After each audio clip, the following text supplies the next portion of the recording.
ಪ್ರಶ್ನೆ ಏನಪ್ಪಾ ಅಂತ ಹೇಳಿದ್ರೆ, ಸದ್ಯದ ಇಂತಹ ಸ್ಥಿತಿಯಲ್ಲಿ ಡಾಕ್ಟರ್ ರೋಗಿಗಳಿಗೆ ಹಾರ್ಟ್ ಡಿಸೀಸ್ ಚಿಕಿತ್ಸೆಯಲ್ಲಿ ಬಳಸುವ ಔಷಧಿಗಳ ಪರಿಣಾಮಗಳ ಬಗ್ಗೆ ಹೇಳ್ಬಹುದಾ?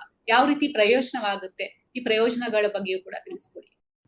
ಪ್ರತಿಯೊಂದು ರೋಗಕ್ಕೂ ಒಂದು 3 ಡೈಮೆನ್ಷನ್ಸ್ ಇರುತ್ತೆ. ಒಂದು ಎಕನಾಮಿಕ್ ಬರ್ಡನ್, ಅಂದ್ರೆ ಫ್ಯಾಮಿಲಿಗೆ ಫೈನಾನ್ಷಿಯಲ್ ಕಷ್ಟ ಆಗೋದು. ಎರಡನೇದು ಅವ್ರು ಎಲ್ಲಿ ಕೆಲಸ ಮಾಡ್ತಾರೋ ಆ ಎನ್ವೈರ್ಮೆಂಟ್ ಅಲ್ಲಿ ಕೆಲಸ ಮಾಡುವಂತ ಆರ್ಗನೈಸೇಷನ್ಗೂ ಲಾಸ್ ಆಗುತ್ತೆ, ಸಂಸಾರಕ್ಕೂ ಲಾಸ್ ಆಗುತ್ತೆ, ಮನುಷ್ಯ ದುಡಿಯಕ್ ಆಗೋದಿಲ್ಲ. ಮೂರನೇದ್ದು I think the psychological effect. ಯಾವುದೇ ಒಂದು ರೋಗ ಬಂದ ಮೇಲೆ ಆ ವ್ಯಕ್ತಿಯ ಕಾನ್ಫಿಡೆನ್ಸ್ಗೆ ಬಹಳ ಅಫೆಕ್ಟ್ ಆಗ್ತದೆ.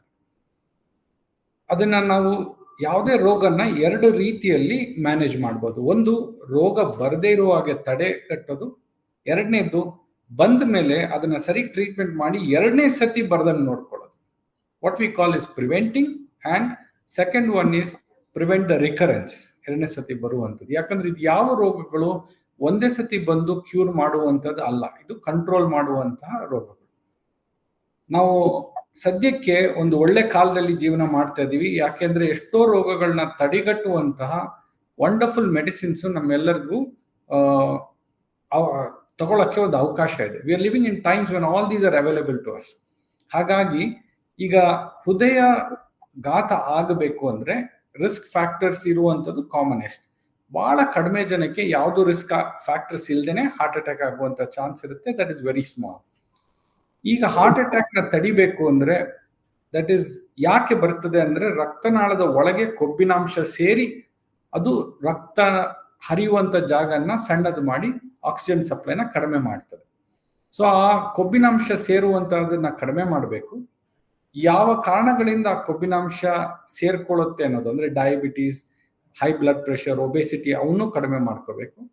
ಎರಡನೇದು, ಬ್ಲಾಕ್ ಆದಾಗ ಅದ್ರೊಳಗೆ ರಕ್ತ ಹೆಪ್ಪುಗಟ್ಟದಾಗ ನೋಡ್ಕೋಬೇಕು. ಹೀಗಾಗಿ ನಾವು ಮೆಡಿಸಿನ್ಸ್ ಅನ್ನೋದು ವೆರಿ ವೆರಿ ಕ್ರೂಷಿಯಲ್. ಎಷ್ಟೋ ಜನ ಹೇಳ್ತಾರೆ, ಡಾಕ್ಟ್ರೆ ಮೆಡಿಸಿನ್ ಲೈಫ್ ಲಾಂಗ್ ತಗೋಬೇಕಾ ಅಂತ. ಈಗ ನಾನು ಅವ್ರಿಗೆ ಕೇಳ್ತೇನೆ, ಲೈಫ್ ಲಾಂಗ್ ಹಲ್ಲು ಉಜ್ತೀರಾ ನೀವು? ಲೈಫ್ ಲಾಂಗ್ ಸೋಪ್ ಹಚ್ಚಿ ಸ್ನಾನ ಮಾಡ್ತೀರಾ? ಯಾಕಂದ್ರೆ ಒಂದು ಹಲ್ಲಿಗೆ ಅಷ್ಟು ನೀವು ಕಾಳಜಿ ಮಾಡ್ಬೇಕಾದ್ರೆ ನಿಮ್ಮ ಹೃದಯಕ್ಕೆ ಕಾಳಜಿ ಮಾಡಕ್ ಆಗೋದಿಲ್ವಾ? ಏನು ನಿಮ್ಮ ಹಲ್ಲು ಕೆಟ್ಟಿಲ್ಲ ಆದ್ರೂ ದಿನ ಪೇಸ್ಟ್ ಹಾಕಿ ಬ್ರಷ್ ಮಾಡ್ತಿರ್ತಾರೆ. So what it means is ಅವರಿಗೆ ಅದರದ ಒಂದು ತಿಳುವಳಿಕೆ ಬರಬೇಕು. ನಾನು ಜೀವನ ಪರ್ಯಂತ ನನ್ನ ಹಾರ್ಟ್ನ, ನನ್ನ ಮೆದುಳನ್ನ, ನನ್ನ ಕಿಡ್ನಿನ, ಲಿವರ್ನು ನಾನು ಹಲ್ ತರ ನೋಡ್ಕೋಬೇಕು ಅನ್ನುವಂಥದ್ದು. ಸೊ ಅದನ್ನ ಹೇಗೆ ಸರಿ ನೋಡ್ಕೊಳಕ್ ಸಾಧ್ಯ? ಅವಕ್ಕೆ ರೋಗ ಬರದಂಗೆ ನೋಡ್ಕೋಬೇಕು ಅಂದ್ರೆ ನಮ್ಮ ರಕ್ತದೊತ್ತಡ, ನಮ್ಮ ಡಯಾಬಿಟೀಸ್, ಕೊಲೆಸ್ಟ್ರಾಲ್, ಒಬೆಸಿಟಿ ಇವನ್ನೆಲ್ಲ ಕಂಟ್ರೋಲ್ ಅಲ್ಲಿ ಇರ್ಬೇಕು. ಇದಕ್ಕೋಸ್ಕರ ಒಳ್ಳೊಳ್ಳೆ ಮೆಡಿಸಿನ್ಗಳಿದೆ. ಅತಿ ಮುಖ್ಯವಾಗಿ ಅಂದ್ರೆ ಕೊಲೆಸ್ಟ್ರಾಲ್ ಲೋವರಿಂಗ್ ಮೆಡಿಸಿನ್. ಜನಕ್ಕೆ ನಾನು ತಗೊಂಡ್ರೆ ಇಮಿಡಿಯೇಟ್ ಏನ್ ಗ್ರಾಟಿಫಿಕೇಶನ್ ಇಲ್ವಲ್ಲ ಅನ್ನೋ ಒಂದು ಭಾವನೆ. ಈಗ ನೀವು BP ಮೆಡಿಸಿನ್ ಹಾಕೊಂಡ್ರೆ ನಾಳೆ ಚೆಕ್ ಮಾಡಿದ್ರೆ BP ಕಡಿಮೆ ಆಗಿರುತ್ತೆ. ಬಟ್ ಕೊಲೆಸ್ಟ್ರಾಲ್ ಮೆಡಿಸಿನ್ ಹಾಕೊಂಡ್ರೆ ನಾಳೆನೆ ಬದಲಾವಣೆ ಆಗಲ್ಲ. ಅದು ನಿಮ್ಮ ಜೀವನ ಪೂರ್ತಿ ಕಾಯುತ್ತೆ ಅನ್ನೋಂತ ಒಂದು ಕಲ್ಪನೆ ಇರೋದಿಲ್ಲ ಅವರಿಗೆ. ಸೊ ಎರಡನೇದು, BP-ನ ಸರಿಯಾಗಿ ಸಿಸ್ಟಾಲಿಕ್ BP, ಡಯಾಸ್ಟಾಲಿಕ್ BP ಅನ್ನೋದನ್ನ ಸರಿಯಾಗಿ ದಿನ ಒಂದು ವಾರ ಮನೆಯಲ್ಲೇ ಚೆಕ್ ಮಾಡಿಕೊಂಡು ಒಳ್ಳೆ ಕಂಟ್ರೋಲ್ ಅಲ್ಲಿ ಇಟ್ಕೋಬೇಕು.